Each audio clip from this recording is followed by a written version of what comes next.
This video has been brought to you by my wonderful supporters on Patreon. Click the link below to see how you too can become a supporter.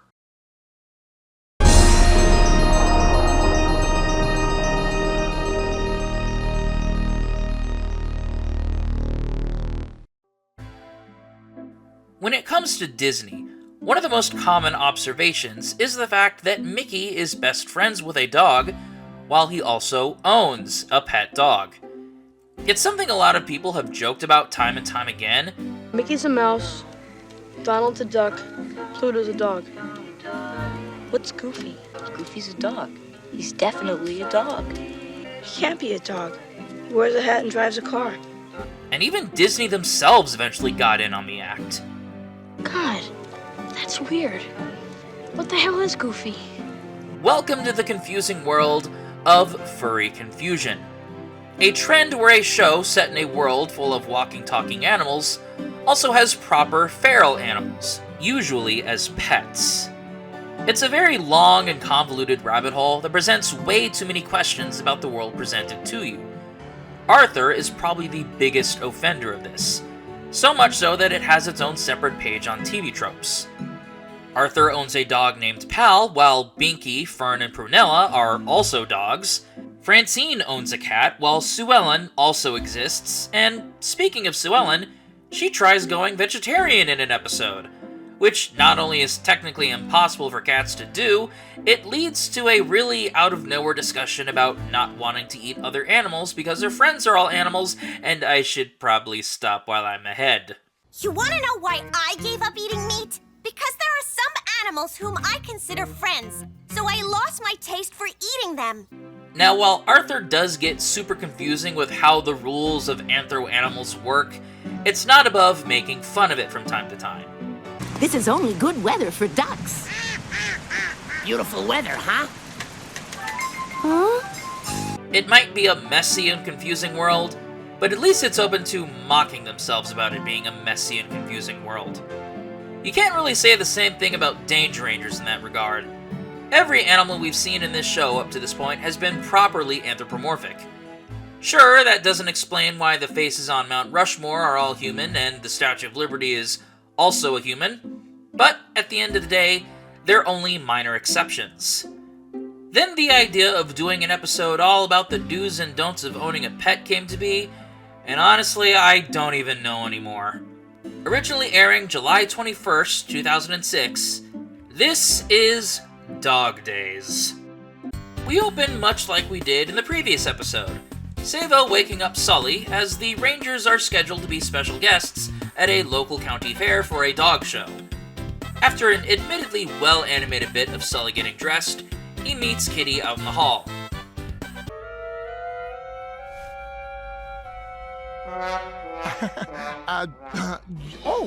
You didn't get the memo? Yeah, see, today's backwards day, Kitty. Yeah, we're supposed to do everything totally backwards. This is gonna be painful. Meanwhile, in Bert's lab, Fallbot is eagerly awaiting the turtle to finish up with his latest invention.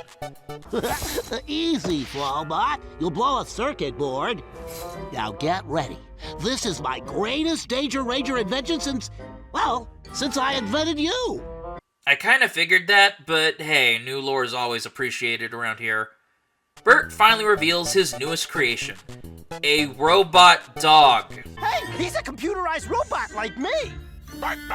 You just reinvented Goddard. Sully's right, Fallbot. Any dog could bite you. Look, Bert, if not friend, why friend-shaped? After Dog Safety Tips 101 for a good 3 or so minutes, it's revealed that this dog is going to be demoed at the fair to teach fairgoers about our episodic topic. Fallbot then asks if he can name him. Hey, I know. We should pick a real name for the X700. We could call him Sparky. Fallbot, that name has already been taken by one of the kids from the Great Race, which, ironically, is also a dog. Unfortunately, Sparky still has some kinks that need to be ironed out, so the two opt to stay behind and get him fixed, pun definitely intended, before his first test run at the fair. We then cut to said fair, where we are introduced to two rabbits who will be our Children of the Week for this episode, Alice and Willie.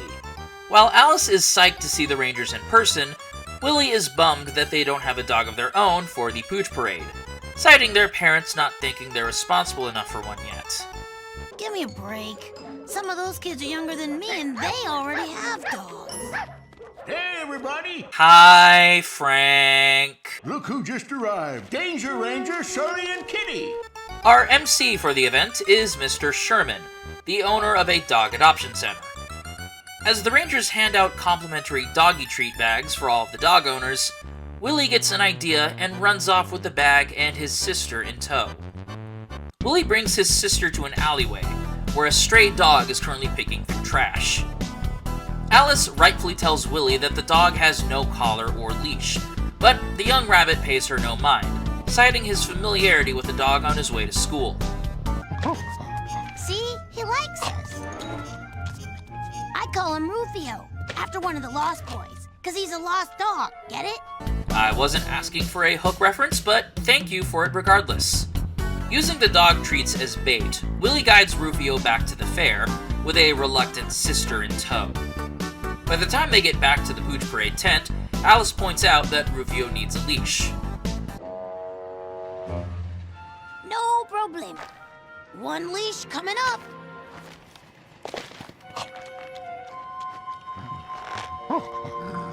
This won't backfire in any way, shape, or form. The other dogs instantly take a disliking to Rufio, which results in the dog running off, Willie's hand bound too tightly with the rope for it to instantly become undone. As the stray continues to drag the rabbit out of the fairgrounds, he finds himself coming face to face with an oncoming truck.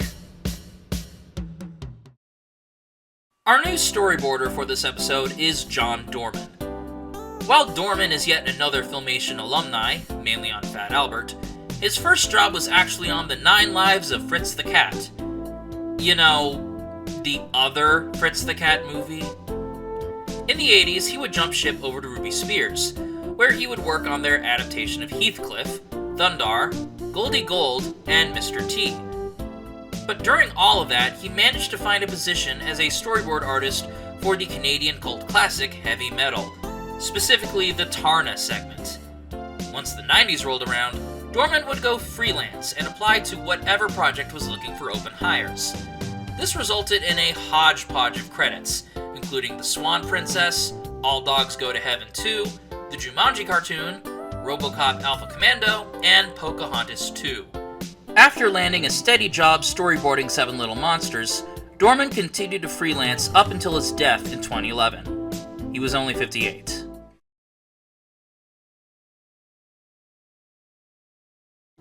Greg Emison might not be a storyboarder for the show, but he was still an important member of the crew, serving as a character designer. Emison got his start storyboarding for the Dumb and Dumber cartoon, which was then followed up by brief stints with both Dexter's Lab and Cow and Chicken. He also worked on seasons 3 and 4 of Duckman, which resulted in him hanging around for some of Klasky Csupo's more family-friendly outings, including 2 episodes of the 6th season of Rugrats, and 2 of those weird McDonald's direct-to-VHS cartoons. Other shows he worked on included the Dilbert cartoon, which became a lot more relevant after I wrote this, God, the Devil and Bob, Tak and the Power of Juju, and... do I even need to say it? Back inside the tent, Savo danger alerts Sully and Kitty to the commotion outside, and the two fly off on some hover discs. Using the flames coming from the hover disc, Sully breaks Willie free from the rope, then apprehends Rufio while repeating the dog tips mentioned back at HQ to Alice. While Mr. Sherman gives the stray an initial inspection, Sully segues us into the first musical number, Don't Startle a Dog.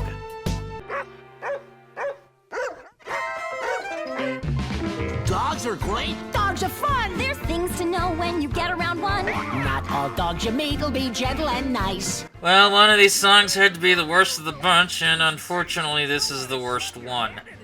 I'm not saying it's an actual terrible song, it really isn't, but in terms of Rogel's output, this one just doesn't really work. It's a song all about what not to do to a dog you don't know, which, yeah, some of these are real no-brainers. But the biggest offense here is the song's lyrics just don't work well when put to music. Never want to tease him or do stuff that would not please him, like to hug him or to squeeze him way too hard. There are a few times when Rogel manages to make it work, but I can tell this was a topic that Rogel just absolutely struggled with. As we return, Mr. Sherman reassures the kids that Rufio will be properly cared for at his shelter. If no one comes, could he ever get to be someone's pet? Sure he could. Willie, please don't make me question the idea of this world having shelters that put down dogs. Willie and Alice's parents arrive, reinforcing their belief that they just aren't ready to be pet owners yet, especially considering the fact Rufio's a stray and nearly got Willie run over by a truck. I know how much kids like dogs. I had a puppy when I was young, and we were great friends. I fed him and took him for walks, and I had to teach him how to behave. It was a big responsibility, but it was fun too. By the way, enjoy this table scrap of backstory for Kitty. You'll never see another one like it again. At least, not for Kitty. That's next episode. Also, a character played by Gray Delisle with a love for dogs. Why does that ring a bell? A big red bell. Mr. Sherman offers the family and the Rangers to come visit his shelter to help them figure out what dog would be best for them, with Sabo making a checklist to assist in that task. Oh, yes I can, and yes I will. Leave it to me, Ranger Kitty. I shall help you find the perfect pet. Sully, meanwhile, decides to check in on Bert and Fallbot to see if Sparky's doing any better, as their demonstration is in less than an hour. And now, antics. And now, my super duper cheese pizza deluxe. Hey! Get back here, you tin can pizza thief! He thinks it's a frisbee, Squeaky. Don't worry, I'll just push the fetch button and he'll bring it back. Cool! Sparky even eats like a real dog. My pizza! You ever hear of kibble? Hey, has anyone seen Burble? His absence is starting to give me withdrawals. Back at the shelter, Alice is having a tough time figuring out what kind of dog will be perfect for them. Now, if you have a small yard, this fella's way too big. He needs a lot of room to play. And if you don't want to spend a lot of time grooming your dog, that one definitely wouldn't be for you. Oh, look at all that fur! And don't forget about exercise. Given the time frame this came out, have you considered Nintendogs? Willie still has his sights on Rufio, whom Alice admits is starting to grow on her. Not literally. Their dad then makes them a deal. As long as Rufio behaves and isn't adopted by another family by the end of the fair, they'll consider adopting him. With the Pooch parade almost upon them, the group heads back to the fair. As they drive off, Rufio breaks free from his kennel and starts following them. After the non-existent commercial break, we return to the fair, where the Pooch parade is now in progress. Unfortunately, Rufio has made his way back just as Bert and Fallbot arrive with Sparky in tow. The former stray peeks his head into the main tent. Rufio's just as cool as any of these dogs, don't you think, Alice? Yeah, I bet he'll be the hit of the Pooch parade next year. As the turtle and his kids make their way up to the stage, that's when Rufio makes himself known, running towards Willie. This, in turn, starts a stampede of dogs as they chase after Rufio. Now everyone remain calm. Stay where you are. If a dog comes up to you, just stand still. It'll just be a few moments and we'll get on with the show. Sully and Kitty opt to corral the stampede, and Sully instructs Bert and Fallbot to stay back and make sure Sparky doesn't add to the chaos. Speaking of chaos, ready for the most downplayed chaos ever? Hey!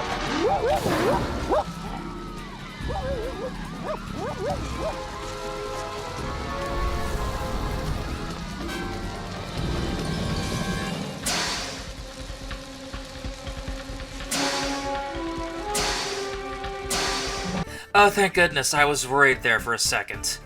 Our duo activates some rocket seats from the Ranger van, because, sure, that's a thing now, and take off. Let me give you a hand!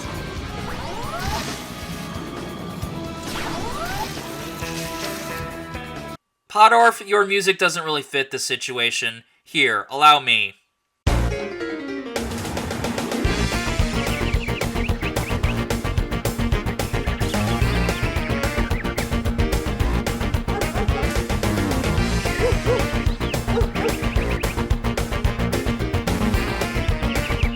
All right, looks like this rescue... Please don't say it. Say what? Looks like this rescue has gone to the dogs. I wasn't gonna say that. You weren't? Nope. I was just gonna say, looks like this rescue wasn't as rough as I thought. Sully, you are banned from speaking.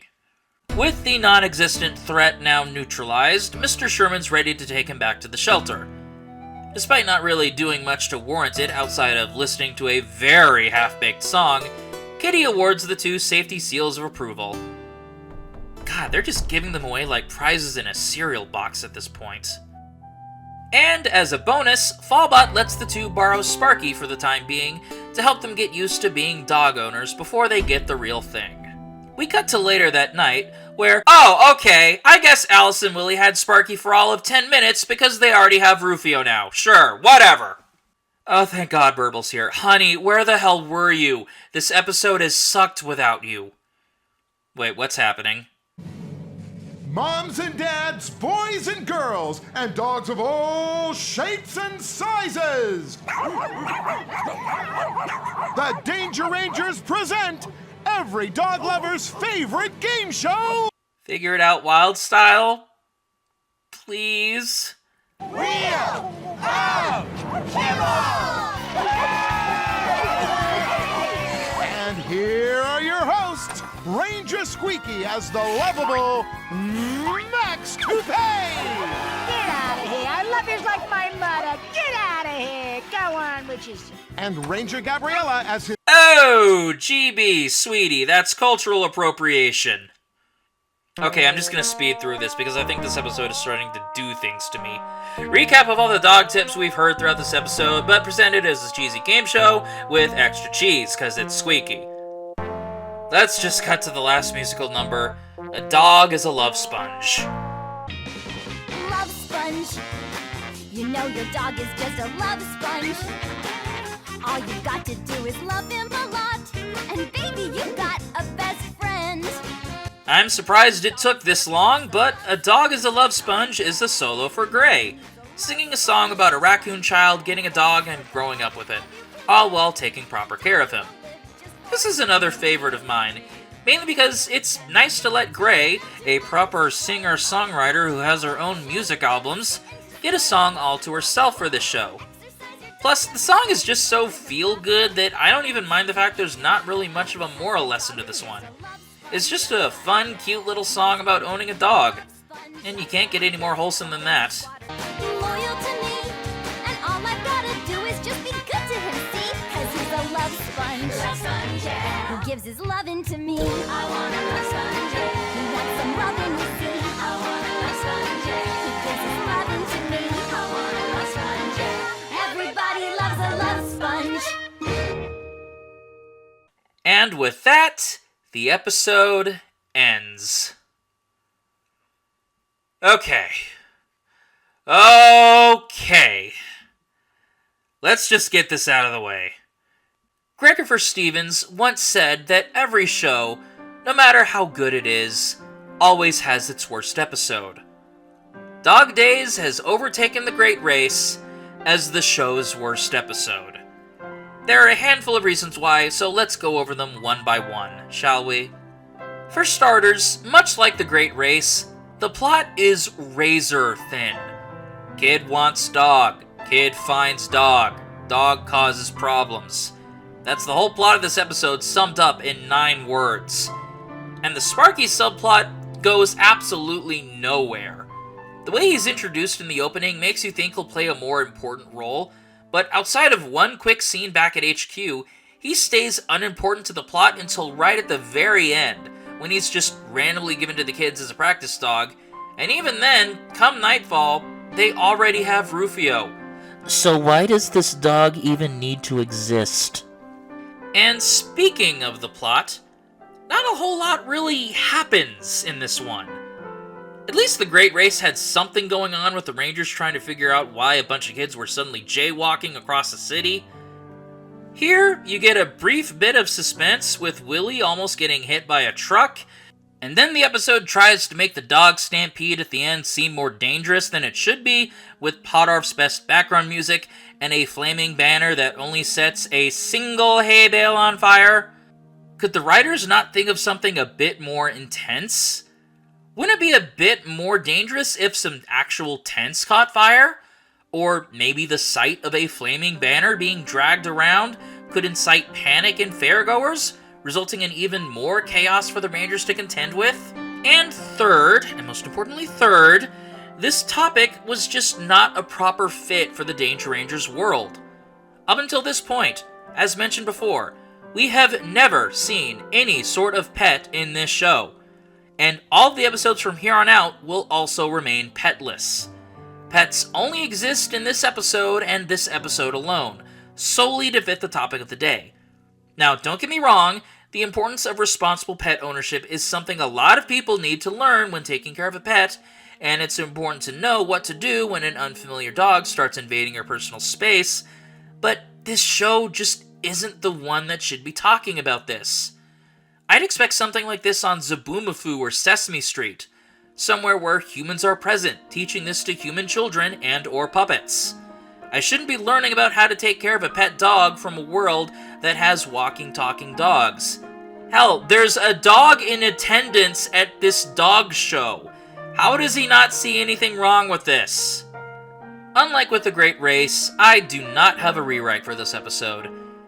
The only piece of advice I would have given the writer's room for this episode was to just scrap the whole thing and pick a different topic. I'm looking at the episode list for Season 2, and you could have easily swapped Dog Days out for one of them. UFO Alert could have been fun as a Season 1 episode, follow up on the farm safety segment from a few episodes ago. Also, Burble's barely in it. 0 out of 10. I'm kidding, but still, the tips are perfectly fine, but this is not the forum to be having this discussion. Take your pet seminar elsewhere, Danger Rangers. It's not needed here. Next time, Burble makes up for his absence in this episode by getting the only significant backstory when he gets the chance to introduce the Rangers to the orphanage he grew up in. But be careful, Burble. There's a storm a-comin'. How well is everyone at the orphanage brushed up on their storm safety?